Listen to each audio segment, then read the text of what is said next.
अस्सलाम वालेकुम नाज़रीन, आप देख रहे हैं सवाल से आगे। मैं हूं अलीना शिगरी। आज से तकरीबन 17 साल कबल मई की 14 तारीख को पाकिस्तान की दो बड़ी सियासी जमातों के दरमियान एक मुआहिदा हुआ, जिसको पाकिस्तानी सियासी तारीख में चार्टर ऑफ डेमोक्रेसी यानी कि मीसाक जमहूरियत के नाम से जाना जाता है। इस 36 नुकाती मुआहिदे में मुल्क के मुस्तकबिल को बेहतर बनाने और जमहूरियत को मुस्तहकम करने के लिए तमाम पहलुओं का अहाता किया गया। इस मीसाक जमहूरियत में एक अहम नुकता आईनी अदालतों के क़याम के हवाले से भी था, जिनमें जो मुल्क के आइन के हवाले से मुकदमात ज़ेर समात आने थे, ताकि मुल्की अदालती सिस्टम को दबाव से बचाया जा सके। और उस वक्त की सियासी क़यादत का इस हवाले से ख्याल था कि फ़िलहाल इन आइनी अदालतों की मुल्क में ज़रूरत नहीं है। और आज के हालात को अगर लेकिन हम देखें तो आज के हालात को देखते हुए इस वक्त अदालतों में आइनी मामलात की भरमार है, बैकलॉग है केसेस का। इन मुकदमात के बायस हुकूमत की जानिब से अदलिया को हदफ तनकीद बनाया जा रहा है और हुकूमत ने आइनी अदालतों से मुतालिक पेशकदमी तेज़ कर दी है। कॉन्स्टिट्यूशनल कोर्ट की आपने तजवीज़ दी है, इसलिए भी ज़रूरी है कि इस वक्त हमारी जो मौजूदा अदालतें हैं, वो जो मुकदमात हैं उनके मुख्तलिफ, उनमें ज़्यादा तवज्जो दें। और बड़ा बैकलॉग भी है और इसके लिए हमें स्पेशलाइज कोर्ट चाहिए। और बहुत सारे दुनिया के ममालिक में ये तजर्बा जो है उन्होंने किया है। इस तरह के जो सियासी मुहर्रकात के जो केसेस होते हैं वो कॉन्स्टिट्यूशनल कोर्ट सुनते हैं। और मैं समझता हूँ कि पाकिस्तान में भी कॉन्स्टिट्यूशनल कोर्ट जो है हमें बनाने चाहिए। तो दिलचस्प बात यह है कि सवाल ये भी उठ रहा है कि अब क्यों ये ज़रूरत महसूस हो रही है और एक अनबायस्ड वर्डिक्ट्स का जो इम्प्रेशन कि जी हुकूमत शायद चाहती है कि अनबायस्ड वर्डिक्ट्स हो, जो कि कैंपेन भी आप देखते आए हैं कि इदारे के हवाले से जिस तरह से की जा रही है। बहरहाल एक जानिब मुल्क में हुकूमत की जानिब से अदालतों से महाजराई का तासुर दिन ब दिन जोर पकड़ रहा है, वहीं दूसरी जानिब मुल्क में एक सियासी भूचाल बपा है। इस भूचाल में कमी लाने के लिए मुस्लिम लीग काफ की जानिब से APC बुलाने पर गौर किया जा रहा है, ताकि तमाम सियासी जमातों को डायलॉग के जरिए एक पेज पर जमा करके सियासी अफरा तफरी का कोई हल निकाला जाए। लेकिन हुकूमत के लिए क्या ये खतरे की घंटी नहीं? क्योंकि मुल्क में जारी सियासी जोड़ तोड़ से एक ऐसा ग्रुप सरफेस करने जा रहा है, तश्कील पा रहा है, जिससे सबसे ज्यादा नुकसान हुकूमती इत्तेहाद को पहुंचने का अंदेशा है। जहांगीर तरीन साहब भी आजकल अपनी नई पार्टी की तश्कील के लिए तगोदो कर रहे हैं और बहुत जल्द एक नई सियासी जमात का एक नए नाम के साथ ऐलान करने वाले हैं। आज पाकिस्तान तहरीक इंसाफ के इंटरेस्टिंगली साबिक उनके रहनुमा फवाद चौधरी साहब, जिन्होंने सियासत को खैरबाद कह दिया था, आज अचानक शाह महमूद कुरैशी साहब से जेल में मुलाकात करने के लिए पहुंच गए। के मुताबिक फवाद चौधरी ने शाह महमूद कुरैशी को पाकिस्तान तहरीक इंसाफ न सिर्फ छोड़ने पर कायल करने की कोशिश की, बल्कि एक नए सियासी इत्तेहाद में शमूलियत की दावत भी दी। और अवाम के बारे में वो बड़े फिक्रमंद नजर आ रहे हैं। के ऊपर भी ये मुमकिन नहीं है कि PDM में जो जमातें या जो हुकूमत इस वक्त शामिल है, पाकिस्तान के अवाम जो है उनको उसके ऊपर छोड़ दिया जाए। और नाज़रीन, इस हवाले से गुफ्तगू करने के लिए आई एम ऑनर्ड हमें ज्वाइन करें खुर्रम दस्तगीर साहब, वफाकी वज़ीर तवानाई, रहनुमा, सीनियर रहनुमा पाकिस्तान मुस्लिम लीग नवाज़। खुर्रम साहब अस्सलाम वालेकुम, बहुत शुक्रिया हमें ज्वाइन करने के लिए sir, and welcome to the show. वालेकुम अस्सलाम। खुर्रम साहब, सबसे पहला सवाल जो है, और सवालात तो चूँकि बहुत हैं, जो इस वक्त मौजूदा हालात भी हैं और जो बहरानों का सामना मौजूदा हुकूमत को भी तमाम स्टेक होल्डर्स को इस वक्त करना पड़ रहा है, आवाम को करना पड़ रहा है, उस पर तो बात करेंगे। लेकिन आपकी जो गुज़िश्ता साल की एक स्टेटमेंट थी, जहां पर आपने एक TV शो में कहा था कि 2021 के आखिर में प्लान जो कर लिया गया था, उस वक्त के वज़ीर आज़म और उस वक्त की जो इस्टेब्लिशमेंट और जो उस वक्त के इंटेलिजेंस चीफ थे, वो एक नेक्सस का आपने जिक्र किया था कि जिसके अकॉर्डिंगली प्लान ये बना था कि शहबाज शरीफ साहब डाउनवर्ड्स तमाम अपोजिशन के उस वक्त के अराकीन को जो है वो डिस्क्वालीफाई किया जाएगा, उनके खिलाफ केसेस किए जाएंगे। And that was as a result to plan that you thought कि जी वो एक नेक्सस था। अभी इस वक्त जो मौजूदा हालात में देखा जा रहा है, आपकी हुकूमत है सर, और जो इस वक्त की ऑपोजिशन है, उनके खिलाफ जो केसेस हो रहे हैं, multiple cases one after another, ये भी आपके ख्याल में किसी नेक्सस का नतीजा है? जी, नेक्सस तो बिल्कुल भी नहीं है। हम लोग तो जख्म खाए हुए हैं, हम जख्म लगाने के लिए तैयार नहीं हैं। लेकिन 9 तारीख को जिस किस्म के बलवे का, बल्कि अब तो लफ्ज बेहतर हमारे सामने है अंग्रेजी में, सेडिशियस कंस्पिरेसी थी, एक साजिश थी पाकिस्तान की रियासत के ऊपर हमलावर होने की। तो वो जो लोग उस पे शामिल हैं, जिन्होंने इसको इंस्टिगेट किया है, इसकी प्लानिंग की है, उनके ऊपर तो कानून का इतलाक होगा। और वो सब लोग जो एविडेंस की बुनियाद पर उनका कोई रोल नहीं है, उन्हें आप देखेंगे कि आइंदा आने वाले 7 से 10 दिन में वो सब लोग रिहा हो जाएंगे। लेकिन जिन लोगों ने एक सोचे समझे मंसूबे के तहत बैक वक्त दिफाई तनसीबात पर, पाकिस्तान के ब्रॉडकास्ट इंफ्रास्ट्रक्चर पर, पाकिस्तान के कम्युनिकेशन इंफ्रास्ट्रक्चर पर, स्कूल्स पर, एम्बुलेंसेस पर, पाकिस्तान के जो एटमी प्रोग्राम है उसकी एक यादगार को और हमारे शोहदा की यादगारों के ऊपर हमलावर हुए हैं, उनके ऊपर कानून का इतलाक होगा। और ये इतलाक जो है ये कोई नेक्सस नहीं है। जो बात जिसका हमने सामना किया कि हमें बगैर किसी सबूत के और शवाहिद के 22 महीने जेलों में रखा गया, टॉर्चर किया गया, ये काम हम नहीं कर रहे। लेकिन खुर्रम साहब, आपने जिस तरह से कत्ल कलामी की माफी लेकिन किया उसको उन्हें बहरहाल जिम्मेदारी उठाना पड़ेगी। ठीक है, आपने कहा कि आप लोग तो जख्म खाए हुए हैं, आप ये तमाम इस प्रोसेस से गुजर चुके हैं जहां पर आपकी पार्टी लीडर को जो है एलिमिनेशन को, सियासत से उनको हटाने के फैसले आप लोग ने भुगते हुए हैं, आपके पार्टी को जिस तरह से तोड़ा गया, आपने कहा जख्म आप लोग खाए हुए हैं। लेकिन सोली इस वक्त जो अपोजिशन पार्टी के साथ हो रहा है, पाकिस्तान तहरीक इंसाफ के खिलाफ जो केसेस हो रहे हैं, यानी कि वो सोली हुकूमत का डिसीजन है? जी नहीं, ये तो हुकूमत का डिसीजन ये है और इसमें भी हमने एक जख्म खाया हुआ है। और वो है 2014 में जब इमरान खान इस्लामाबाद में धरने के लिए आए थे अपने जत्थों के साथ, तब भी जत्थों ने पार्लियामान का जंगला गिराया था। तब भी इन्हीं इमरानी जत्थों ने सैकड़ों इस्लामाबाद पुलिस के एहलकारों की हड्डियां तोड़ी थी, उन्हें जख्मी किया था। और यही इमरानी जत्था जो है इससे पाकिस्तान टेलीविजन के हेडक्वार्टर बिल्डिंग पर डंडों के जरिए कब्जा किया था, करोड़ों की जो इक्विपमेंट था उसको तोड़ा था। उस वक्त जो जख्म हमें लगा वो ये था कि उस वक्त कानून का इतलाक नहीं हुआ। उस वक्त ये ख्याल था शायद कि ये कोई सियासी एहतजाज का एक मुतशद्दिद चेहरा है, इसकी कोई ना कोई यहां बर्दाश्त कर लेनी चाहिए। तो अगर हमने चूंकि उसको बर्दाश्त किया और उन लोगों की प्रोसिक्यूशन नहीं हुई, उसी तरह 2016 में अक्टूबर में यही इमरानी जत्था जो था ये बाकायदा मुसल्लह होकर खैबर पख्तूनख्वा से इस्लामाबाद पर हमलावर हुआ था, जिसे हमने अटक पुल पे रोका था। उस वक्त भी इन लोगों को प्रोसिक्यूट नहीं किया गया। उसका नतीजा ये है कि 9 मई को इन्होंने इस किस्म का बलवा किया है, सेडिशियस कंस्पिरेसी की है। वो जो जख्म लगे हुए हैं 2014 के धरने के और 2016 के हमले के, 25 मई 2022 को जो इस्लामाबाद में इन्होंने आग लगाई, दरख्तों को आग लगाई, मेट्रो स्टेशंस को आग लगाई, उसके ऊपर उनकी प्रोसिक्यूशन नहीं हुई। They got away with it. लेकिन इस दफा ये फैसला है कि अब चूंकि उन्होंने बहुत सारे हदें जो हैं वो इस दफा अबूर की हैं, तो लिहाजा उनके ऊपर कानून का इतलाक हो रहा है, किसी सियासी जमात के खिलाफ तो कोई एक्शन नहीं हुआ। सर, अगर कानून का इतलाक हो रहा है तो जो लीडर्स अरेस्ट हुए थे, सबसे पहले तो फिर ये बता दीजिए कि उनको अरेस्ट क्यों किया गया था? जो लाहौर में कोर कमांडर जो हाउस था उसमें हमले में मुलविस भी नहीं थे, उनको अब छोड़ कैसे दिया गया? एक प्रेस कॉन्फ्रेंस में अपनी एलिजेंस के हवाले से वो ऐलान कर दें, पीटीआई से अगर उन्होंने लाताल्लुकी का ऐलान कर दिया तो उनको छोड़ दिया गया, तो उसमें कानूनी तकाजे पूरे किए गए? कानूनी तकाजा ये था कि जब भी इस किस्म के वाकयात होते हैं जिसमें इस तरह के जो मुतशद्दिद जत्थे हैं, उस वक्त बहुत सारे लोग अरेस्ट होते हैं। अगर आपको रिसेंटली याद हो तो 6 जनवरी 2021 को अमेरिका की पार्लियामान पर इस किस्म का हमला हुआ था कांग्रेस के ऊपर।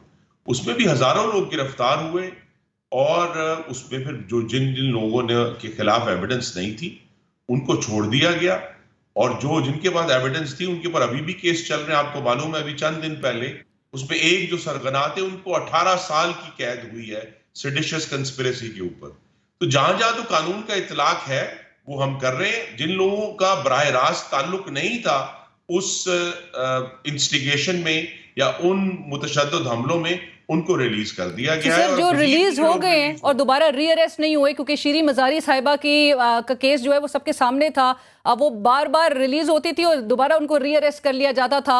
इसी तरह जो रहनुमा गिरफ्तार हुए वो अभी भी काफी डिटेंशन में मौजूद हैं। सो सिर्फ आपको लगता है कि ये law is taking its course और ये खुद ही से पार्टी से लाताल्लुकी का भी ऐलान करें, कोई इनविजिबल फोर्सेस इस वक्त एट प्ले नहीं है, काम नहीं कर रही? देखिए, ये सब ख़वातीन व हज़रात वो हैं जिनसे इस बात की तसल्ली कर लेना ज़रूरी है कि ये इन हमलों की जो मंसूबाबंदी थी और इनकी इंसाइटमेंट में मुलव्वस नहीं थे, क्योंकि वो ग्रुप है जो सब लोगों ने अपने टेलीविजन की स्क्रीनों पे देखा है। उसके अलावा भी बहुत सारी वीडियोस हमारे सामने आई हैं, तो उनको तो आइडेंटिफाई करना बेहद आसान है।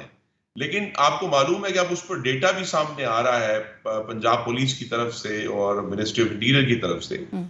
उनमें बहुत बड़ी तादाद तो ऐसे नौजवानों की थी जो दिहाड़ीदार मजदूर हैं, जो पार्टी के रुकन भी नहीं थे, वो सिर्फ अपनी दिहाड़ी पर अपनी मजदूरी करते हैं।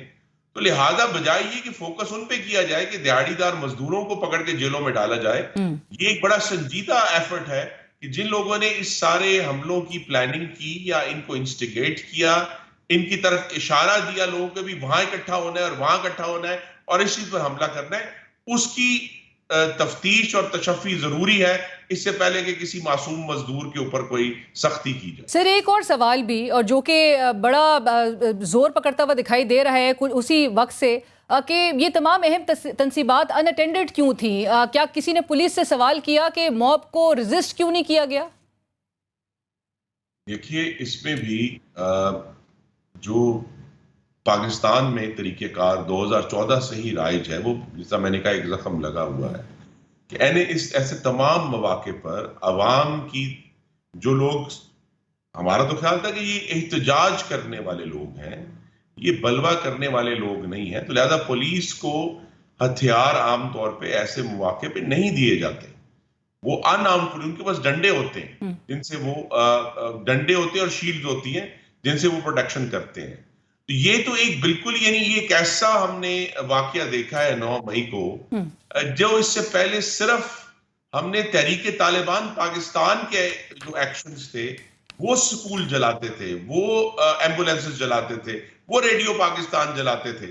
ये एक सियासी जमात की तरफ से इस किस्म का हमला और इस किस्म का तशद्दुद जो है बिल्कुल अनएक्सपेक्टेड था, और उसका नतीजा ये हुआ कि फिर जब इन लोगों के जो अजाइम थे वो बेनकाब हुए और उन्होंने आग लगा दी। अब आग लगाने की कहीं भी कोई तौजीह कोई नहीं पेश कर सकता कि भाई जिना हाउस लाहौर में या रेडियो पाकिस्तान पेशावर में या जो है मियां वाली MM आलम एयर बेस में जो आगे लगाई गई हैं, उसका क्या सियासी एक्सक्यूज है? वो सिर्फ यही था कि ये लोग इस मामले पर डिटर्मिन होकर रियासत पर हमला आवर हुए थे, और फिर उसका नतीजा जो हमने देखा है वो अब निकल रहा है। और अब जैसा मैंने कहा, कानून पर अमल दरामद होगा, क्योंकि ये जो 9 मई का वाकया है, ये हमारी कोशिश तो यही है कि हमारे बाद जो भी हुकूमत आए, लेकिन ये एक दोबारा नहीं होने देना हमने, क्योंकि इससे पहले जो दहशतगर्दी का पाकिस्तान पर हमला हुआ था, आपको मुझसे बेहतर मालूम है कि किस किस्म की एक काउंटर इंसर्जेंसी जंग लड़ी गई पाकिस्तान में। वो एक अलग पूरा चैप्टर है। बिल्कुल, और उसके बाद काउंटर इंसर्जेंसी, हम मुस्तकिल काउंटर इंसर्जेंसी में रहेंगे, राइट, तो पाकिस्तान आगे नहीं बढ़ सकता। राइट सर, आपने जिस तरह से कहा कि ये एक सेडिशियस कॉन्स्पिरेसी है, एक स्ट्रेटेजिक टारगेटिंग, आपने आज अपने प्रेस कॉन्फ्रेंस में भी जिक्र कर रहे थे, और कहा एक स्ट्रेटेजिक टारगेटिंग थी ये। आपको पता होगा गुज़िश्ता हफ्ते पाकिस्तान तहरीक इंसाफ ने सुप्रीम कोर्ट में एक पिटिशन दायर की, और उस पिटिशन में उन्होंने ये बात कही कि ये एक जो है ये कॉन्स्पिरेसी है, और साथ साथ उन्होंने हवाला दिया कि ये जी एक अब ये कॉमन इन्फॉर्मेशन, एक जनरल इन्फॉर्मेशन बन चुकी है ये मामला, कि किस तरह से नवाज शरीफ साहब को बाहर जाने दिया गया, एस्टैब्लिशमेंट की ने भेजा, ख्वाजा आसिफ साहब का बयान का हवाला दिया जा रहा है उस पिटिशन में, और कहा गया कि नवाज शरीफ साहब ने एस्टैब्लिशमेंट से डील की थी, और डील के हवाले से ये कहा जा रहा है कि कंडीशन ये तय की गई थी कि पाकिस्तान तहरीक इंसाफ के चेयरमैन और इस जमात को दहशतगर्द जमात करार दिया जाएगा, इनको सियासत से हटाया जाएगा और फिर ही नवाज शरीफ साहब और मरीम नवाज साहिबा के लिए वापस से इक़्तिदार में वापसी जो है उसको इंश्योर की जाएगी। इसमें आपका क्या ओपिनियन है इसके हवाले से? देखिए, मेरे पास ओपिनियन नहीं है, मेरे पास हकायक है और हकायक ये हैं कि मोहम्मद नवाज शरीफ की जो बैरून मुल्क रवानगी थी उसके ऊपर दो इजाज़तें हैं। एक तो मुल्क के दो हाई कोर्ट्स ने, इस्लामाबाद हाई कोर्ट ने और लाहौर हाई कोर्ट ने उनको इजाज़त दी। दूसरा, इमरान खान और उनकी काबीना ने इजाज़त दी। तो लिहाजा जब भी अदालत में ये मामला आएगा तो वो ये जो 3 इजाजतनामे हैं मियां नवाज शरीफ के बाहर जाने के, एक काबीना का और 2 high court. Sir, 2 high court का और एक काबीना ने इजाजत दी, लेकिन ख्वाजा आसिफ साहब कह रहे थे कि एस्टैब्लिशमेंट की वजह से इजाजत दी। जी, ख्वाजा साहब की राय जो है वो अपनी जगह पर मौजूद है, लेकिन अदालत ने तो सबूत और शवाहिद की बुनियाद पर इस पर चलना है आगे, और सबूत यही है कि अदालत की इजाजत से और इमरान खान की अपनी और काबीना की इजाजत से वो गए थे। अब वो उसका मुद्दा किसी और पर डाल दें, जिस तरह इमरान खान ने कल बीबीसी को इंटरव्यू देते हुए सारा मुद्दा जो है अपने कारकुनों पर डाल दिया सिर्फ अपनी जान बचाने के लिए। ये इमरान खान की पुरानी आदत है। उनको बहरहाल जो 9 मई को इस मुल्क में एक बहुत ही भयानक अमल हुआ है उसकी जिम्मेदारी उठानी पड़ेगी। वो सिर्फ अपने कारकुनों पर डालकर इससे जो है वो बच नहीं सकते। राइट खुर्रम साहब, ये जिम्मेदारी आप कहते हैं कि उनको उठानी ही पड़ेगी, लेकिन डिसमेंटल जिस तरह से एक पार्टी होती हुई दिखाई दे रही है, और आपने इनिशियली अपने कमेंट्स में कहा कि जी आप जख्म खा चुके हैं, आपकी जमात भी क्रश किया जा रहा है एक पार्टी को, और साथ साथ आपकी जो हुकूमती इत्तेहादी हैं पाकिस्तान पीपल्स पार्टी, वो सियासी जमात के बैनिंग के बिल्कुल फेवर में नहीं है और स्टेटमेंट्स उनकी ऑन रिकॉर्ड आ चुकी हैं कि वो बिल्कुल इस बात को नहीं कहते कि जी किसी सियासी जमात पर पाबंदी आयद करनी चाहिए। हालांकि आपकी जमात के आपके जो कोलीग्स हैं और हुकूमती वज़रा हैं वो कह रहे हैं कि जी मिलिट्री कोर्ट में इमरान खान साहब का ट्रायल भी बनता है और बैन जो है वो पाबंदी भी आयद करने की तरफ जो है वो सोचा जा रहा है, और इसके लिए अलायंसेस की जो एलाइज हैं उनसे मशावरत की तरफ जाया जाएगा।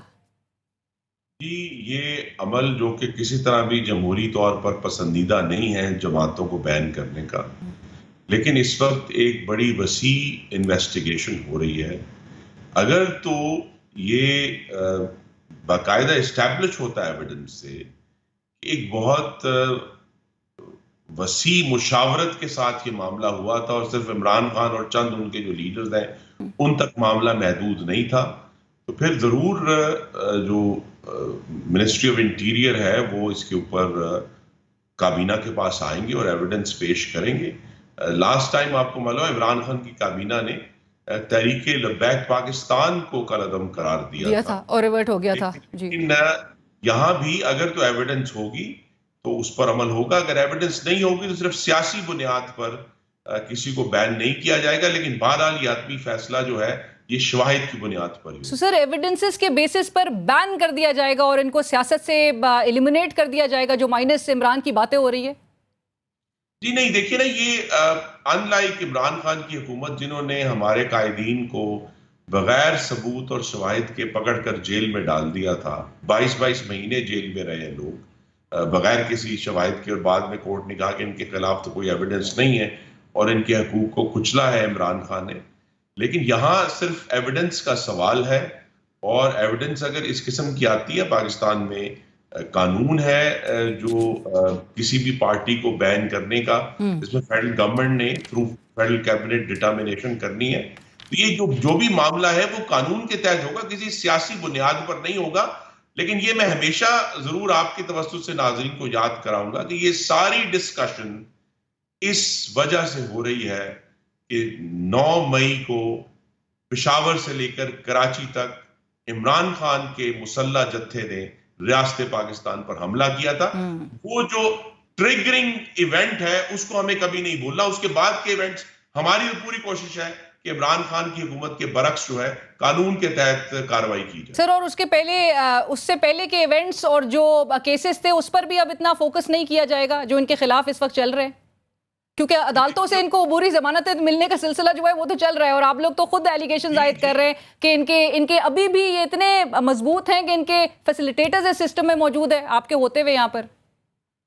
जी, मैं उसे मजबूत तो नहीं कहूंगा, लेकिन बहरहाल फैसिलिटेटर्स मौजूद हैं इस जमात के, जिसकी वजह से उनको जरूर कोई स्पेस मिल रहा है। लेकिन जो उसके पहले के केसेस हैं जिनमें ऑफ कोर्स अब मामला जिसमें इमरान खान को गिरफ्तार भी किया गया, कि वो जो 119 करोड़ पाउंड जो पाकिस्तान के अवाम की मलकियत थे, वो कैसे उस टाइकून के हवाले दोबारा कर दिए, जिसको उसने इस्तेमाल किया सुप्रीम कोर्ट का जो लगाया हुआ उसके ऊपर जुर्माना था उसको अदा करने के लिए। ये तो सिर्फ एक चीज है जिसके अगेंस्ट पे और भी जो ट्रस्ट की जमीन है उसके मामलात हैं। वो देखिए, ये सारे इमरान खान को तो चाहिए था कि अगर उनमें वाकई अखलाकी जुर्रत थी तो वो नैब का वो कानून जिसे उन्होंने सुप्रीम कोर्ट में चैलेंज कर रखा है, कहते कि जी मैं इसकी कोई रियायत लेने के लिए तैयार नहीं हूं, लेकिन गालिबन अभी तक जो नया कानून है उसमें सबसे बड़ी रियायत लेने की जो लाइन है उसमें सबसे पहले इमरान खान खुद खड़े।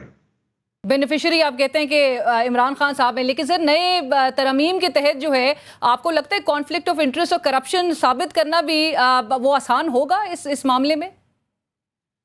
जी देखिए, ये तो जो 19 करोड़ पाउंड का मामला है ये बड़ा वाजे है और उसमें दो किस्म की हमारी नजर में खराबियां हुई। एक तो पाकिस्तान के अवाम की अमानत में खयानत जो इमरान खान और उनकी काबीना ने की, उसका उन्हें जवाब देना पड़ेगा कि वो पैसा जो वहां साबित हुआ इंग्लिस्तान में कि इलीगल प्रोसीड्स हैं और उनके कानून के मुताबिक ये रियासत पाकिस्तान की मलकियत थी, वो पैसा पाकिस्तान के अवाम को मिलना चाहिए था, हमारे कौमी खजाने में वो जमा होना चाहिए था। वो कौमी खजाने की बजाय सुप्रीम कोर्ट में एक शख्स को जो जुर्माना लगाया गया था उस जुर्माने की अदायगी में इस्तेमाल हुआ है। तो लिहाजा ये कहना इमरान खान का एक और उनका बहुत बड़ा ये झूठ और गुमराह कुन प्रोपेगेंडा है कि जी पैसे तो सुप्रीम कोर्ट के पास ही है। भाई वो पैसे एक निजी शख्स ने अपना जुर्माना अदा करने के लिए इस्तेमाल किए, लाइबिलिटी अकाउंट में गए। हाँ, तो वो पैसे तो पाकिस्तान के अवाम के पास नहीं आए। खुर्रम साहब, आपकी इजाजत से एक ब्रेक की तरफ जाएंगे। ब्रेक के बाद नाज़रीन दोबारा आते हैं, हमारे साथ रहिए। ब्रेक के बाद एक बार फिर खुशामदीद। हम बात कर रहे हैं वफाकी वज़ीर तवानाई खुर्रम दस्तगीर साहब से। सर, उस निजी शख्स को नाम लेते हुए उनको शामिल तफ्तीश होना चाहिए आपके ख्याल में? जी, अगर जो नैब तफ्तीश कर रहे हैं उन्हें जरूर उनका अगर उसमें कोई रोल है कंस्पिरेसी में तो जरूर उनके खिलाफ भी कार्रवाई होगी।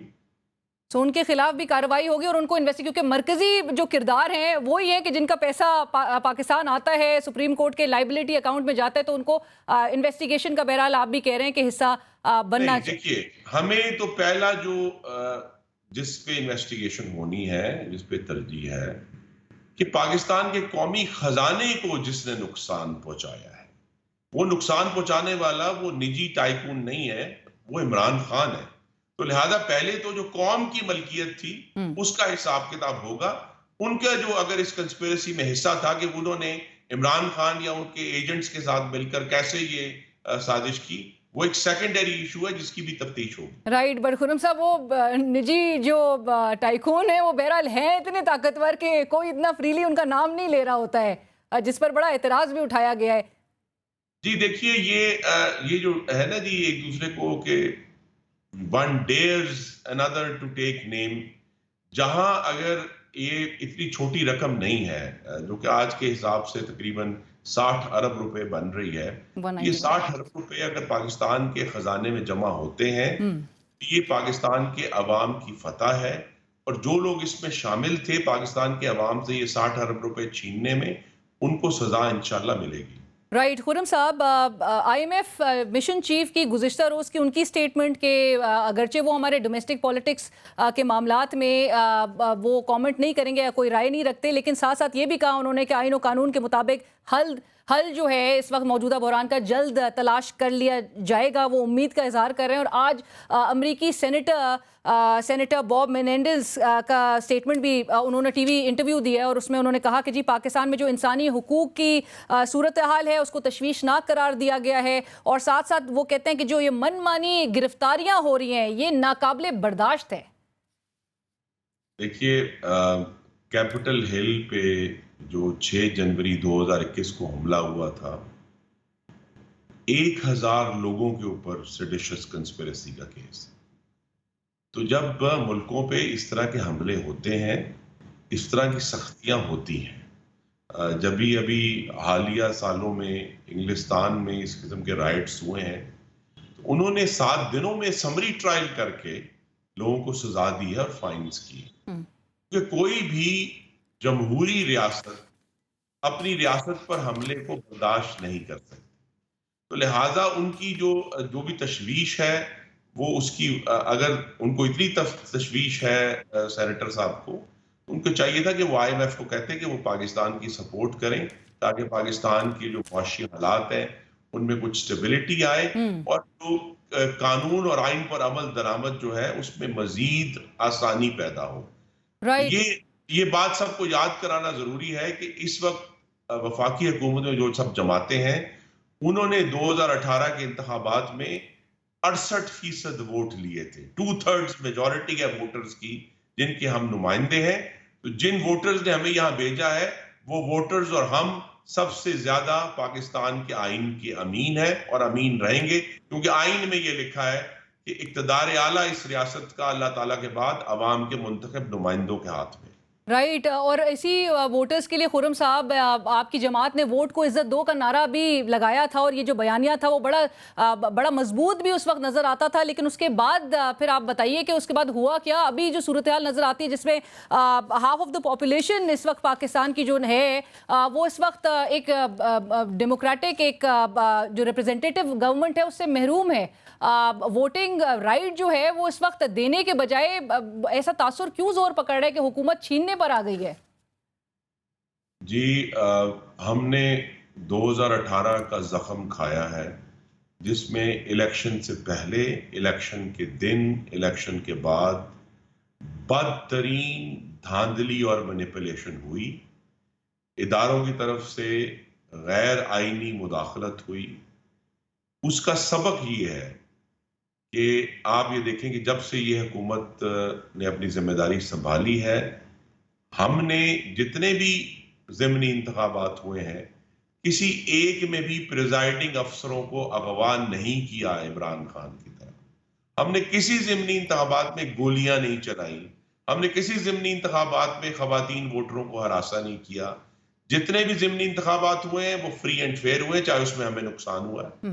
और इंशाअल्लाह जो 2023 के आखिर में जो इंतखाबात होंगे वो सही मानों में साफ, शफाफ और गैर आईनी मुदाखलत से पाक होंगे। बट जहां पर एक बड़ी जमात, सियासी जमात की एलिगेशंस है कि उनके लोगों को जो है वो प्रेशराइज किया जा रहा है, दबाव का शिकार किया जा रहा है, उनके लोग उनको छोड़ रहे हैं, पार्टी को डिसमेंटल किया जा रहा है। वहीं पे आपको लगता है कि एक लेवल प्लेइंग फील्ड जो है वो अचीव कर लेंगे, जो मरियम नवाज साहिबा भी जिसका लेवल प्लेइंग फील्ड आज भी मौजूद है। तभी तो तमाम मीडिया इमरान खान की 6 खबरें अपने बुलेटिन में चलाते हैं। हमारे साथ जहां उन्होंने 3.5 साल नवाज शरीफ की आवाज को मीडिया पर बंद रखा, मरियम नवाज की आवाज को मीडिया पर बंद रखा। हमारे दौर में तो अल्लाह का करम है किसी सहाफी को इस्लामाबाद के वस्त में गोली नहीं मारी गई। सर, आज भी इमरान रियाज का कोई अता पता नहीं है। समी Ibrahim has just been back home. तो आज भी मतलब आपके दौर में भी बहरहाल मीडिया के साथ और सहाफ़ियों के साथ जो है वो सिलसिला रुका नहीं है। जी, हमने तो हमारी कोशिश यही है कि जो मीडिया की आज़ादी है, आपने देखा भी है कि रिपोर्टर्स सांस फ्रंटियर्स ने जो अपनी रिपोर्ट इशू की है 2022 में, उसमें इमरान खान के मुकाबले में एक वाज़े बेहतरी है इजहार राय की आज़ादी में। और पाकिस्तान, इमरान खान को तो आपको याद करा दूं कि मीडिया प्रेडेटर के नाम से नवाजा गया था RSF की तरफ से। ऐसा कोई काम इस दौर में ना हुआ है और ना इंशाल्लाह होगा। सर, इसका जिक्र जो है वफाकी एक वजीर ने भी किया था कि 7 परसेंटेज पॉइंट से आया कि प्रेस फ्रीडम ज़रूर बढ़ाए, लेकिन आप ही की दौरे हुकूमत में एक सहाफ़ी, आपको पता है अरशद शरीफ साहब, उनके लिए बारहा हर प्लेटफॉर्म पे आवाज़ उठाई जाती है। पाकिस्तान से जाने पर मजबूर किसने किया? वहाँ वो कीनिया पहुँचे, वहाँ पर उनकी असैसिनेशन, उसके बाद अब तक जो है वो कल्प्रिट्स तक हालात नहीं लेके जा चुके या इन्वेस्टिगेशंस नहीं पहुँच सकी। सो उस पे अरशद शरीफ साहब का जो कत्ल है वो इंतहाई अफसोसनाक था, लेकिन वो पाकिस्तानी कानून की जो जुरिस्डिक्शन है उससे बाहर ये क्राइम हुआ। उसके लिए कोशिश पहले भी की गई थी, अभी भी की जा रही है, और इंशाल्लाह हम करेंगे कि हम इसकी जड़ तक पहुंचें। लेकिन उस मामले में अगर उनके खानदान के पास कोई एविडेंस है तो वो जरूर अभी भी दरवाजे खुले हैं, शेयर करें ताकि हम उसकी तह तक पहुंच सकें कि ये वाकया कैसे हुआ। लेकिन मैं फिर कहूंगा कि हमने तो इमरान खान की तरह ना ही कुछ चलता हुआ शो ऑफ एयर किया है, ना ही हमने एंकरों को उनकी नौकरियों से निकलवाया है, ना ही सहाफियों को टेलीविजन से बैन किया है। तो उस हवाले से तो पाकिस्तान की इजहार राय की आज़ादी में पिछले 1 साल से ज्यादा हो गया है, बहुत बेहतरी आई है और बड़ी खुली फजा है, जिसमें अब इमरान खान भी उसका पूरा इस्तेमाल कर रहे हैं और आप भी उसका इस्तेमाल कर रहे हैं कि उनकी इमरान खान की सब बातें, उनकी जमात की सब बयानात जो है वो टेलीविजन में प्रोमिनेंटली चल रहे हैं, किसी को ऑफ एयर नहीं किया गया अल्हम्दुलिल्लाह। राइट। अच्छा खुर्रम साहब, आपने आज अपनी प्रेस कॉन्फ्रेंस में जिक्र किया जो साइफर का, कि झूठ का आगाज़ जहां से हुआ था वो साइफर की एक गुमराहकुन मुहिम से किया गया, और साइफर मुहिम ने पाकिस्तान समेत हमारी खारजा पॉलिसी में भी बिगाड़ पैदा किया। गुज़िश्ता 1 साल में सिर्फ वज़ीर ख़ारजा बिलावल भुट्टो साहब बड़े मुतहरिक नज़र आए और इतने ममालिक का वो दौरा कर चुके हैं, और यही इंप्रेशन मिल रहा था कि हमारे जो डिप्लोमेटिक रिलेशंस हैं वो वापस से ऑन ट्रैक आ गए हैं, वो रिपेयर हो चुके हैं। तो आप नहीं समझते कि साइफर का दोबारा जिक्र करके कहीं ना कहीं हमारे सिफारती ताल्लुकात को वो ठेस जरूर पहुंचाएगा? जी, साइफर का जिक्र कैसे ना करें, क्योंकि ये इमरान खान के बदतरीन झूठों में इसका शुमार होगा कि ये सिर्फ यू टर्न नहीं है, ये पाकिस्तान के खारजा ताल्लुकात को बिगाड़ने में इसका एक बड़ा रोल है कि जब एक शख्स, चाहे वो सिलेक्टेड ही थे, लेकिन अगर वो इस खारजा ताल्लुकात को अपनी अंदरूनी सियासत का ईंधन बनाकर उस झूठ की बुनियाद पर अपनी सियासत चमकाएंगे, तो फिर आपने देखा है कि जब अब उन्होंने यू टर्न लिया है, और हैरानकुन बात यह है कि आज अमरीकी ही जो उनके कांग्रेस, वो लोग जो 1 साल पहले तक इमरान खान की हुकूमत को गिराने में शामिल थे, जिन्होंने साजिश की थी, जिन्होंने पैसे दिए थे, आज वही इमरान खान के हक में आवाज उठा रहे। तो इसका मतलब यही है कि जो असल इशू है वो ये है कि पाकिस्तान की हुकूमतों की जो सफारती साख है, डिप्लोमेटिक क्रेडिबिलिटी, वो इमरान खान मिट्टी में मिलाकर गए हैं, और लिहाजा वो जो लैक ऑफ क्रेडिबिलिटी है वो वजीर खारजा की बहुत कोशिश के बावजूद उसमें बेहतरी जरूर आई है, लेकिन अभी हम उस क्रेडिबिलिटी को बहाल नहीं कर पाए जिस 2018 में मुस्लिम लीग नून ने पाकिस्तान की रियासत को दी थी। राइट, बट सर मुझे याद है इवन अरशद साहब का हम जिक्र कर रहे थे, अरशद शरीफ साहब की जो इन्वेस्टिगेशन रिपोर्ट थी उनके असैसिनेशन की, वो लीक हो गई थी, पब्लिक हो गई थी। उस पर हुकूमत ने कहा था कि जी कीनियन गवर्नमेंट जो है वो बड़ा नाराज हुई है। सो जहाँ पर साइफर की बात आती है और दोबारा उसको दोहराया जाता है, और या फिर ऑडियो लीक्स, और US specially US Congress woman की ऑडियो लीक हो जाती है, वो जूम की जो उनकी कॉन्वर्सेशन है साबिक वजीर आजम के साथ, सो उससे आप नहीं समझते कि कोई भी डेंट हमारे डिप्लोमेटिक रिलेशंस को पड़ेगा? देखिए, डिप्लोमेटिक रिलेशंस तो रियासतों के दरमियान है, जिसमें बिलाशुबा जो मुंतखब इदारे हैं उनका एक रोल होता है गवर्नमेंट को गाइड करने में, लेकिन यहाँ जो क्रेडिबिलिटी को तबाह किया सिर्फ अमेरिका के साथ नहीं, सऊदी अरब के साथ भी, चाइना के साथ भी, मुत्तहिदा अरब इमारात के साथ भी, तुर्की के साथ भी, मलेशिया के साथ भी, कि एक ऐसा सिलेक्टेड यहाँ वज़ीर आज़म मौजूद था जिसने सिर्फ उस दिन की हेडलाइंस के लिए अपने बयानात के जरिए जो है वो पॉलिसी बना दी। मसलन मैं आपको याद करा दूं, हम कैसे भूल सकते हैं कि जब उन्होंने एक निजी टीवी को इंटरव्यू दिया तो उन्होंने कहा कि अगर हिंदुस्तान से ताल्लुकात ठीक होते हैं तो पाकिस्तान की न्यूक्लियर डिटरेंट पे भी हम खत्म करने पर गौर कर सकते हैं। अब ये कैसी जबान है, ये कैसा वज़ीर आज़म था जिसने पाकिस्तान के हसास तरीन मामलात को अपने बयानात के दाव पर लगा दिया। उन्होंने जब कहा, आपको याद होगा 2014 में, कि नरेंद्र मोदी की हुकूमत आती है तो कश्मीर का मसला हल करने में बड़ी मदद मिलेगी। हल ये हुआ, आपने देखा कि नरेंद्र मोदी ने कश्मीर पर कब्जा कर लिया और इमरान खान जो है वो बिल्कुल मफलूज बैठे रहे, पैरालाइज हो गए, और अभी तक हमें नहीं समझ आई कि उस कश्मीर का जो मामला हुआ था, ये अब 1 साल से इसके ऊपर बड़ी गुफ्तगू हुई है हमारी हुकूमत में कि कश्मीर के मामले को हमने कैसे दोबारा इंटरनेशनल कम्युनिटी के सामने लेकर जाना है।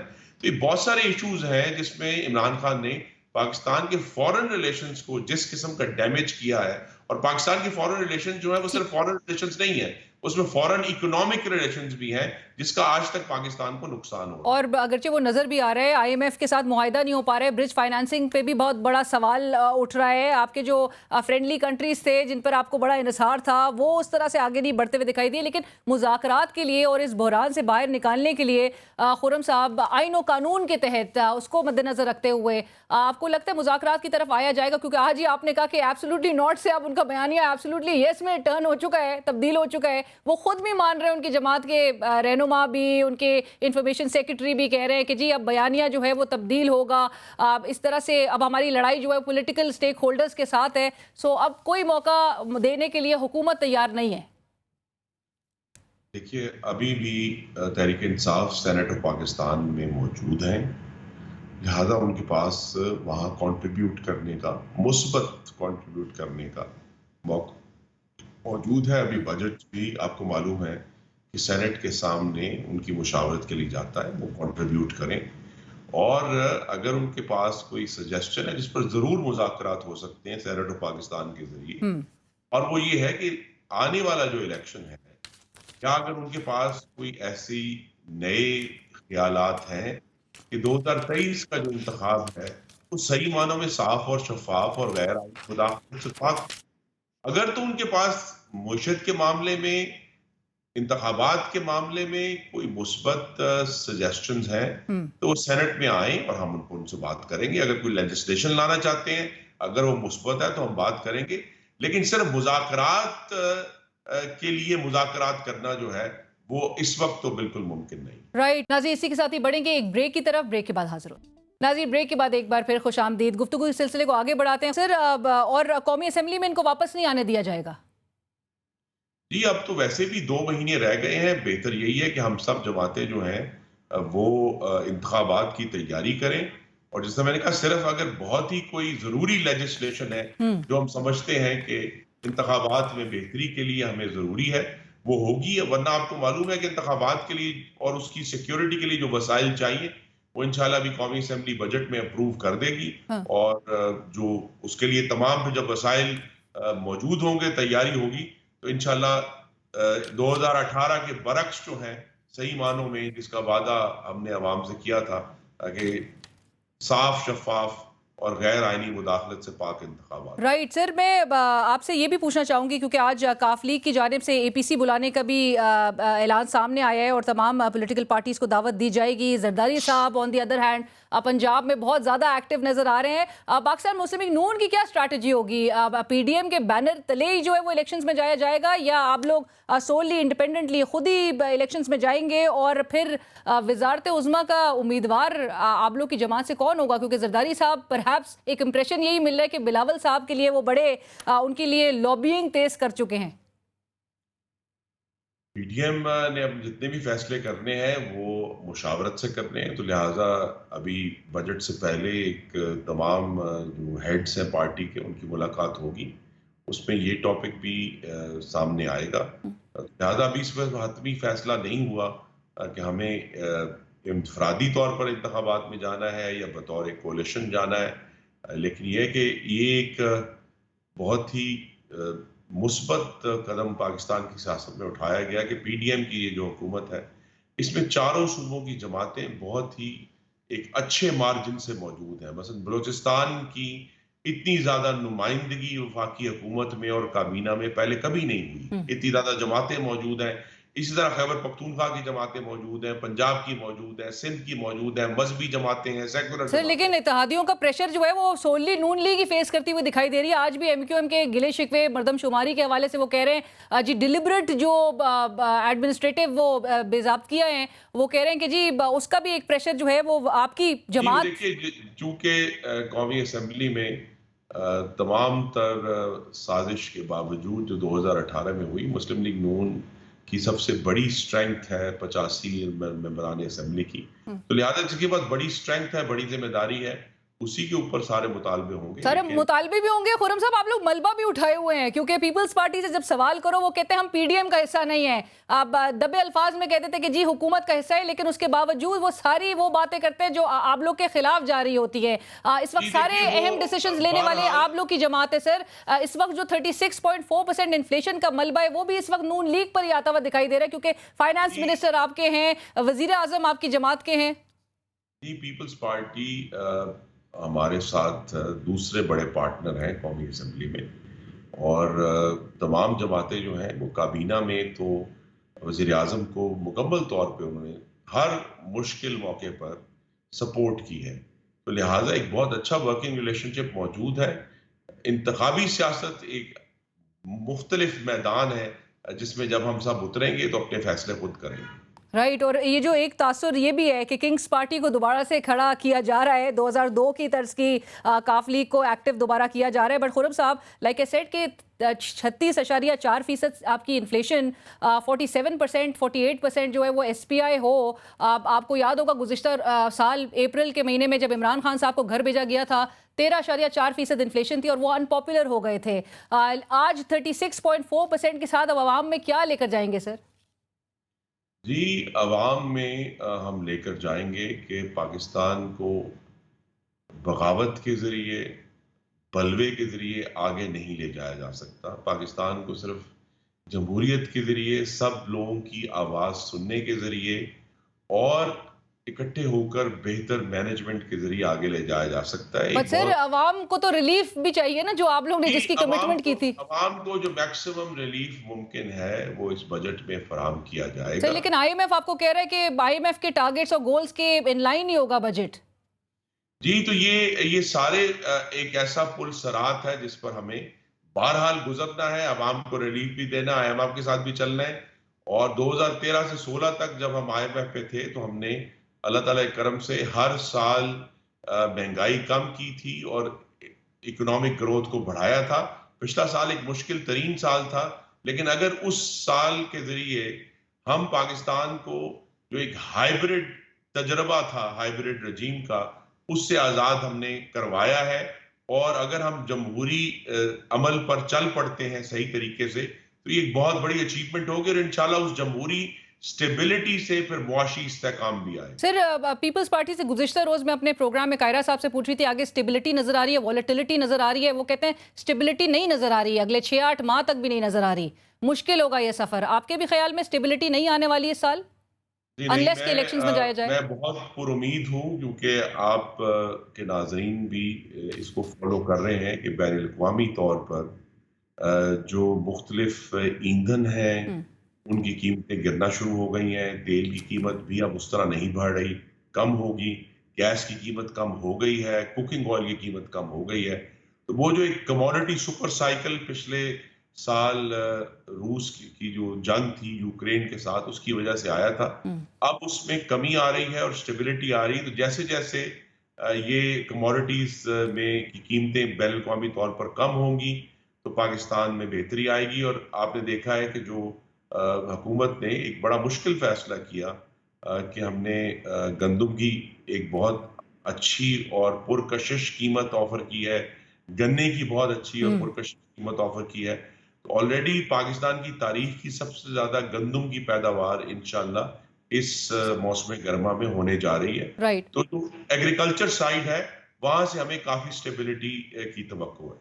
स्टेबिलिटी की तवक्को है, ऑप्टिमिस्टिक हैं आप। और ये जो 0.29% की GDP ग्रोथ की बात की जा रही है, विच इज़ वेरी अलार्मिंग। और साथ साथ IMF के भी टारगेट्स हैं, which also leaves you with very little space to provide relief to the masses. But anyways, आखिरी सवाल मेरा खुर्रम साहब आपसे, जो इरफान कादिर साहब ने मावने खुसूसी वज़ीर आज़म के लीगल रिफॉर्म्स और अकाउंटेबिलिटी पे, उन्होंने 2 रोज़ कबल कॉन्स्टिट्यूशनल कोर्ट्स की इस्टेब्लिशमेंट का जिक्र किया कि ये भी, इस पर भी गौर किया जा सकता है। सर, अगरचे एक इंप्रेशन अच्छा अच्छा मिलता है कि आप लोग प्रेशर को, वो जो एक बैकलॉग ऑफ केसेस है उसको ईज ऑफ करने की तरफ भी, बढ़ने की तरफ आया के सोच रहे हैं। लेकिन साथ साथ ये भी कि ये 2006 में जो चार्टर ऑफ डेमोक्रेसी साइन हुआ था ये उसका हिस्सा था, ये तब प्रपोज किया गया था कॉन्स्टिट्यूशनल कोर्ट्स। ये अभी क्यों जरूरत अचानक से आखिर आप लोग जरूरत महसूस कर रहे हैं?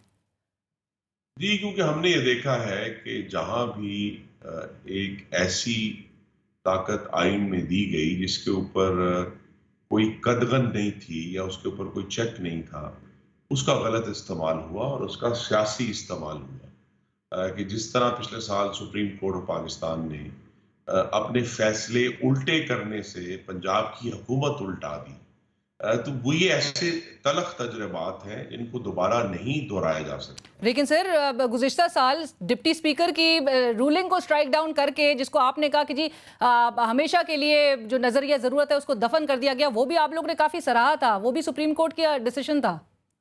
जी, तो आपके नाजरीन को मालूम होना चाहिए कि वो जो सुओ मोटो था, वो उस वक्त सुप्रीम कोर्ट के 13 जज मौजूद थे इस्लामाबाद में और 13 में से 11 ने कहा था कि सुओ मोटो होना चाहिए।